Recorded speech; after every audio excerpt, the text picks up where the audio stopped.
वज़ीर बल्दी नज़मुल हक के टी रामाराव ने आज एलबी नगर आरएचएस फ्लाईओवर का इफ्तिताह अंजाम दिया। ये फ्लाईओवर 760 मीटर लंबा है। इसे स्ट्रैटेजिक रोड डेवलपमेंट प्रोग्राम के तहत तामीर किया गया है।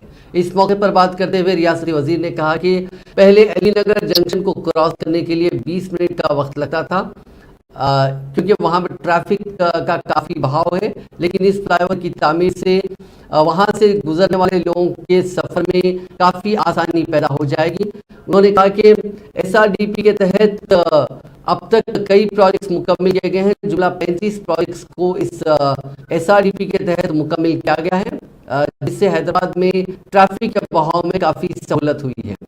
केटीआर ने ऐलान किया कि मेट्रो लाइन को नागौल तक एक्सटेंड किया जाएगा। माफ कीजिएगा, नागौल तक जो लाइन है उसे एलबी नगर तक एक्सटेंड किया जाएगा।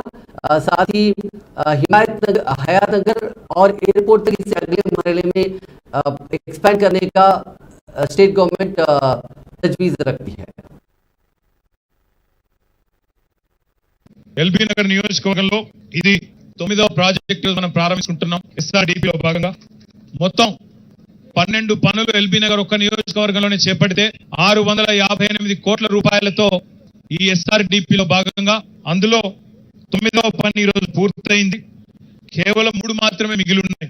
బైరామల్గూడలో మరి లెఫ్ట్ సెకండ్ లెవెల్ ఫ్లైఓవర్, బైరామల్గూడలో కుడివైపు ఉండే లూపు, అదే విధంగా ఎడమ వైపు ఉండే లూప్, మొత్తం ఈ 3 కూడా ఈ సెప్టెంబర్ మాసం కల్లా పూర్తి చేసి మొత్తం ఎల్బీ నగర్ లో తీసుకున్న 12 పనులను కూడా అందజేసి మీకు ఎన్నికలకు పోతామని చెప్పి కూడా ఈ సందర్భంగా నేను మీకు తెలియజేస్తా ఉన్నా। ఇక్కడికి వచ్చే ముందు ఈ రోజు పొద్దునే కొంతమంది మిత్రులు ఫ్లైఓవర్ ప్రారంభించుకుంటున్నామంటే ఎల్బీ నగర్ చౌరస్తా గతంలో ఎట్లా ఉండే, ఈ రోజు ఎట్లా ఉన్నది, ఎల్బీ నగర్ చౌరస్తా గతంలో ఎట్లుండే ఈ రోజు ఎట్లా ఉన్నది అనే దాని మీద చాలా మంది ఫోటోలు వీడియోలు పంపుతా ఉన్నారు। గతంలో ఎల్బీ నగర్ చౌరస్తా దాటాలి అంటే 15 నుంచి